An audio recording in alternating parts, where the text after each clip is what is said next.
समाजमनाचा वेध आणि आपुलकीची सेवा देणारे आपले न्यूज चॅनल एरळा न्यूज।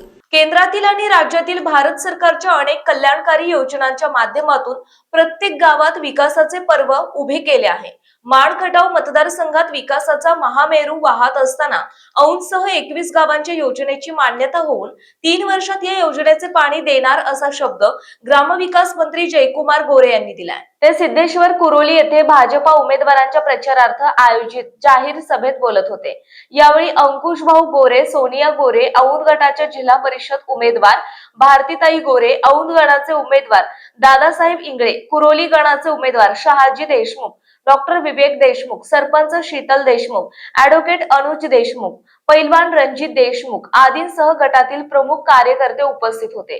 मंत्री गोरे पुढे म्हणाले की माण खटावच्या जनतेने माझ्यासारख्याला 4 वेळा आमदार केले, आता मंत्री म्हणून काम करतोय। अथक प्रयत्नांनी दुष्काळी माण खटावला विकसित करण्याचा शब्द पूर्णत्वाला नेला आहे। संपूर्ण पश्चिम महाराष्ट्राच्या राजकारणाची पाने माझ्या माण खटाव मधून हलू लागली आहेत।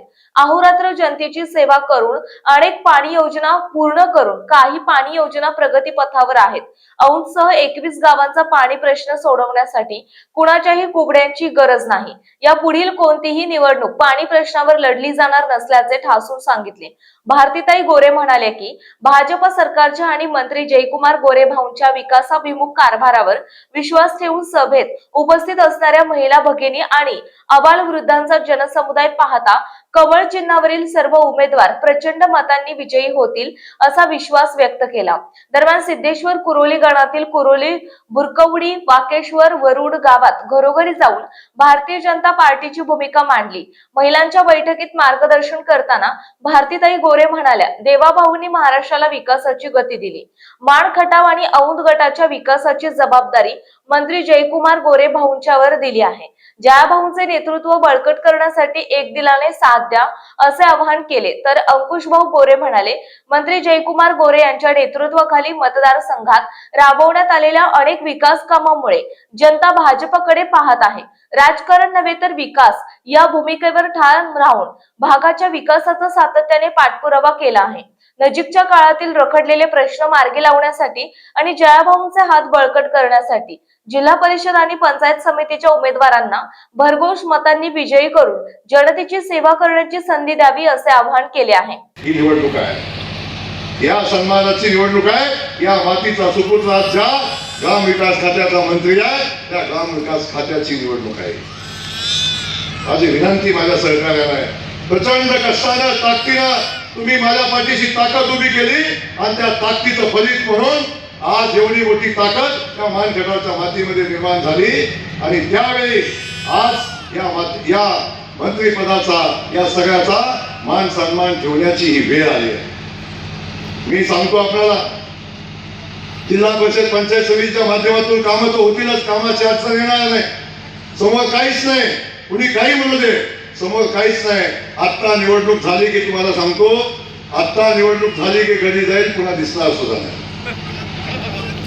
जसं 5 वर्षाला मागचे दिसत नव्हते ना, निवडणुकीला दिसत होते, तसं आता नवीन गडी आलाय। आणि काय मला माहिती नाही, जेव्हा जेव्हा परिस्थिती आली तेव्हा नवीन गडीच येतो आणि थोडा मालदार येतो। प्रत्येक वेळी पैशाची भीती दाखवत होती, गरज नाही।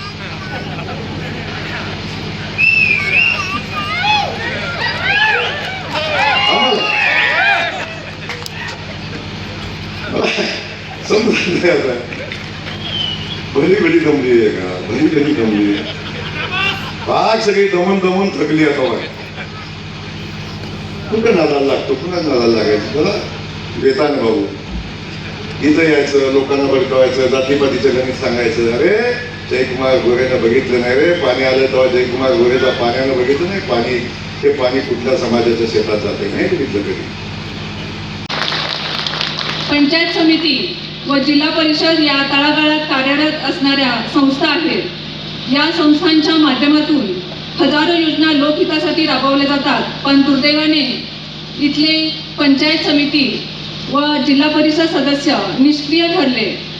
याच लोकहिताच्या योजना तळागाळात पोहोचवण्याचं काम प्रामाणिकपणे आम्ही करणार आहोत। माझ्या भगिनींनो, आपण सर्व महाराष्ट्र राज्याचे लाडके मुख्यमंत्री फडणवीस साहेब व राज्याचे कार्यसम्राट ग्रामविकास मंत्री नामदार जयकुमार भाऊंच्या लाडक्या बहिणी आहोत. आतापर्यंत कोणत्याच सरकारने महिलांना मदत केली नव्हती, ती मदत आपल्या भाजपा सरकारने केली. हे आपल्याला विसरून चालणार नाही. खरं पाहिलं तर घरोघरच्या होम मिनिस्टरना ताकद देण्याचंच काम सरकारनं केलं आहे. महिला सबलीकरण असेल, गावोगावी महिलांचे अर्थवाहिनी असलेले बचत गट असतील, त्याचबरोबर महिलांचे आरोग्य व सर्व बाबीची वरती प्रामुख्याने काम करायचे आहे. मी औंध जिल्हा परिषद गटामध्ये फिरत असताना माझ्या निदर्शनास आले की जिल्हा परिषद प्राथमिक शाळांची अवस्था ही बिकट आहे. काही शाळांमध्ये इमारती पडलेल्या अवस्थेत आहेत. आपल्याला या सर्व गोष्टी सुधारून शाळा डिजिटल व बोलक्या करायच्या आहेत. आपणा सर्वांना माहीतच आहे की आम्ही गोरे कुटुंब फक्त आश्वासन देत नाही, जे बोलतो ते पूर्णच करतो. आणि याची पूर्ण कल्पना तुम्हाला जयकुमार भाऊंच्या 16 वर्षाच्या कार्यकाळामध्ये आलेलीच आहे. महिला कोणत्याही क्षेत्रात मागे नाहीत. मी प्रचाराच्या निमित्ताने आपल्या गटामध्ये फिरत असताना महिलांकडून मागणी करण्यात आली की ताई, आम्हाला बचत गटाच्या माध्यमातून रोजगाराची संधी मिळाली तर आम्हाला आर्थिक पाठबळ मिळेल. मी तुम्हाला आश्वासित करू इच्छिते की येणाऱ्या काळामध्ये या रोजगाराच्या संधी तुम्हाला जयकुमार भाऊंच्या माध्यमातून देण्याचा मी नक्कीच प्रयत्न करेन. आपण मत का द्यायचंय? आमच्या नेत्यानं करून दाखवलंय. उरमुडीचं पाणी असेल, झेकाटावरचं पाणी असेल, त्याचबरोबर आता जे 21 गावचा पाण्याचा प्रश्न गेले 12-15 वर्ष तसाच पडलेला आहे, त्या प्रश्नाकडे सुद्धा जयभाऊंशिवाय कुणीही बघितलेलं नाही. आणि हे वास्तव आहे. कारण 16 गावांचा पाण्याचा जो विषय होता ते 2013 पासून त्यासाठी उपोषणं झाली, कित्येक गोष्टी झाल्या, शिष्टमंडळं गेली, वेगवेगळ्या मंत्र्यांना भेटली, मुख्यमंत्र्यांना भेटली, सर्वांना भेटली. पण ज्यावेळेला पहिल्यांदा जयभाऊंना सगळी जाऊन भेटली त्यावेळेला या प्रश्नाचं उत्तर मिळेल असं सगळ्यांना वाटलं. आणि त्यावेळेला या 16 गावाकडं आणि आताच्या 21 गावांच्याकडं शासनानं सुद्धा गांभीर्याने बघितलं. का तर त्याची मागणीही आपल्या नेत्याने केली होती. असा नेता ज्यावेळेला आपल्या भागामध्ये काम करतो त्यावेळेला आपल्याला पाठराखण करणं अत्यंत गरजेचं असतं. या गावाचंच किंवा या भागाचंच बोलायचं झालं तर भाऊ, तुम्ही यशवंत बाबा देवस्थानला 5 कोटी रुपये दिलेत. त्याचबरोबर विठोबा बिरोबा देवस्थानला आपण बवर्ग दर्जा दिला आहे. सिद्धेश्वर, कुरुली आणि धकडोळी रस्त्यासाठी 4 कोटी 49 लाख रुपये दिलेत. त्याचबरोबर गावातल्या इतर सुविधांसाठी आपण 7.25 कोटीचा आता नवीन प्रस्ताव केला 25-15चा. तो सुद्धा अलीकडे नजीकच्या काळामध्ये होईल. आमच्या रानमळ्याचा जो विषय, तिथला जो रस्ता आहे, तिथला जो ब्रिज आहे, त्याचा आपण शब्द राखी पौर्णिमेच्या दिवशी आमच्या इकडच्या रानमळ्यातल्या सगळ्या महिलांना दिला. म्हणजे एवढे सगळ्या गोष्टीकडे आपलं बारकाईने लक्ष आहे. एरा न्यूजसाठी प्रतिनिधी शरद कदम, कुरोली. आपल्या भागातील महत्त्वाच्या बातम्या पाहण्यासाठी आजच आमच्या एरळा न्यूज चॅनलला यूट्यूबवर सबस्क्राईब करा आणि बेल आयकॉन प्रेस करा.